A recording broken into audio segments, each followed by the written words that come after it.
Michael, what's today's audio? This time it's a comparison of network amplifiers. They are Yamaha's R-N1000A and Marantz's Model 40N.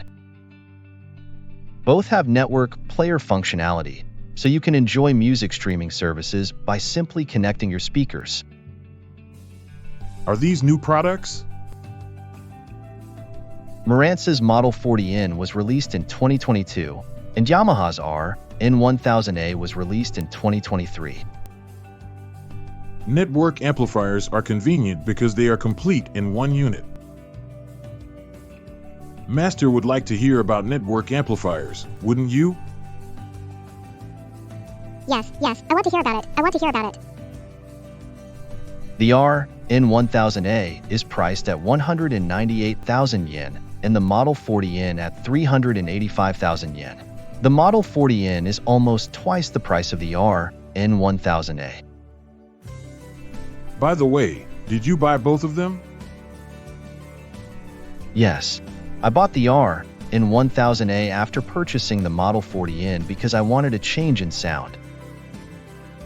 Was there any difference in sound between the two? In conclusion, to each his own taste, I guess. The R-N1000A has a clean, flat sound. The Model 40N is characterized by its glossy high-frequency range. I see. Now, let's compare the two from the front panel. They look quite different, but the knobs serve the same purpose. The difference between the two is that the R-N1000A has speaker switching and loudness adjustment. Loudness is a function that compensates for the human auditory characteristics that make it difficult to hear bass and treble at low volumes. I used Pure Direct on the R-N1000A and passed the sound quality adjustment circuits such as Source Direct on the Model 40N.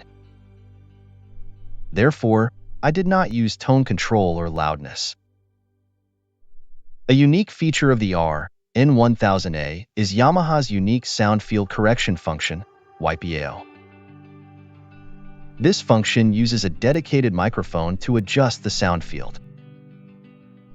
Normally, such a function is required when an AV amplifier has multiple channels and speakers.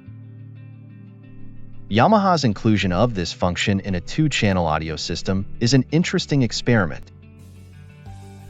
Even with two channels, if the environment of the left and right speakers is different, the sound field correction may be effective. However, in my room, the left and right speakers are set up in a similar environment. I measured and corrected the sound with a microphone and played it back with YPAO, but the Pure Direct sounded higher quality. I wanted to try YPAO at least once after purchasing the R-N1000A, but it was not necessary in my environment. The quality of the knobs is better on the Model 40N. The knobs on the R-N1000A have a terrible plastic feel. The Model 40N has a more luxurious appearance. The best part of the R-N1000A's appearance is that it has only one Wi-Fi and Bluetooth antenna. Most of the time, there are two antennas. To me, it looks like a grasshopper's horn.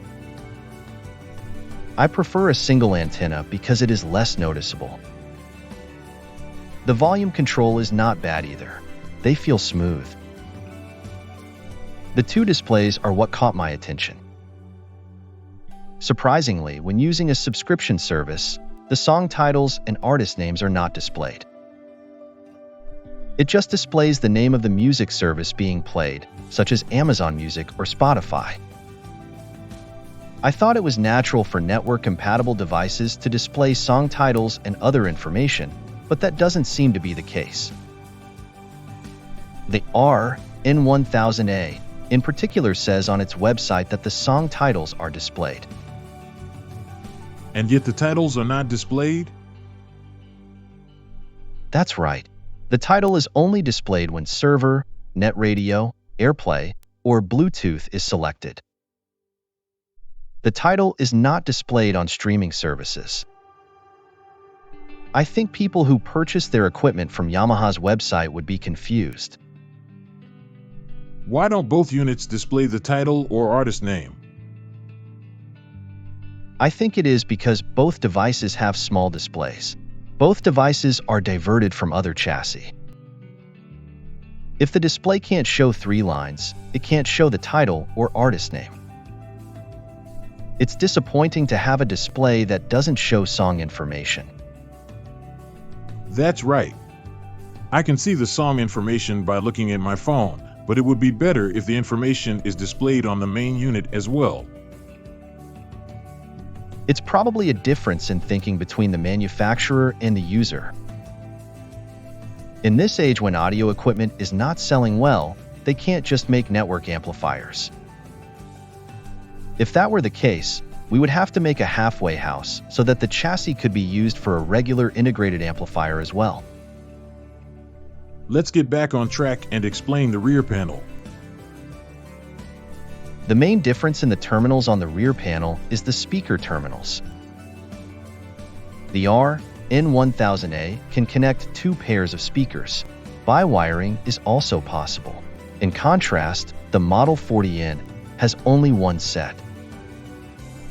Bi-wiring is more likely to bring out the full potential of the speakers. Considering this, R-N1000A has an advantage. The quality of the speaker terminals differs greatly. The R-N1000A is made of cheap plastic. The Model 40N speaker terminals are machined from solid brass, and the surface treatment is high quality with nickel plating.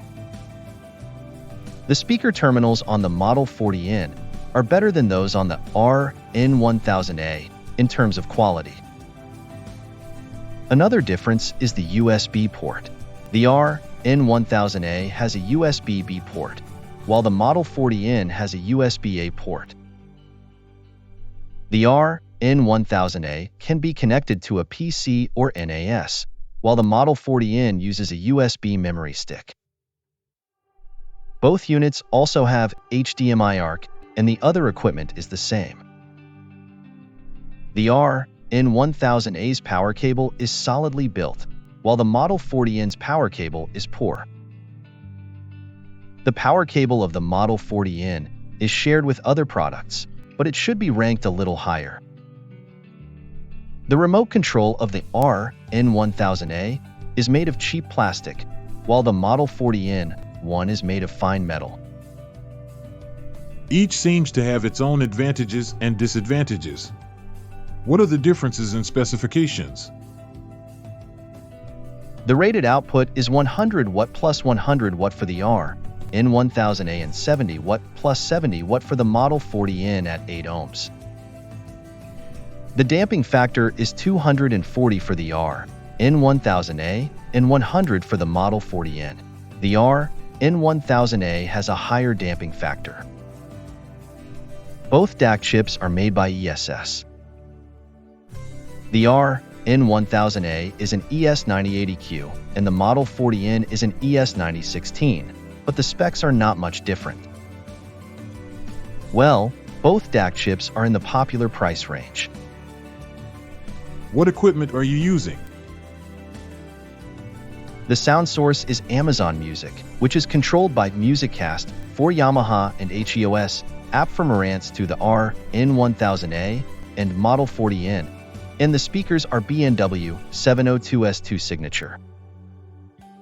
Since this is a network amp and streaming playback, the ease of use of the app is also important.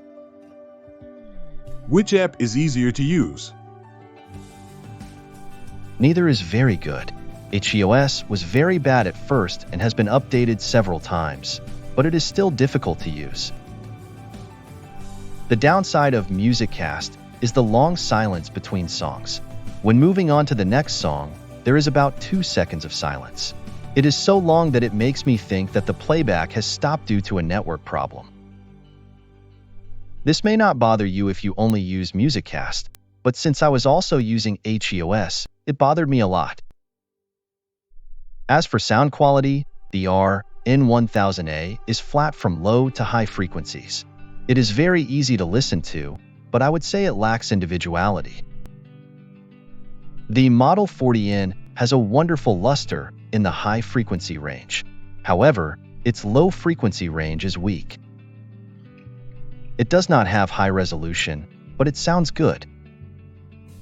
It may sound as good as the equipment looks. You mean the sound matches the appearance of the equipment? My personal impression is that the R-N1000A's chassis design is unobtrusive and unassertive. The Model 40N has a symmetrical, streamlined design with mature lighting. The sound is equally mature. Which do you prefer? I think the Model 40N for its appearance. It's not an analytical sound, but it lets you listen to the atmosphere. I would recommend it for listening to music in the comfort of your living room. On the other hand, if you want to listen to music accurately, the R-N1000A is the one for you. Considering the price difference, the R-N1000A is doing well. However, I don't like the long song spacing of the music cast. Master, did you want Yamaha or Marantz? Well, I don't know.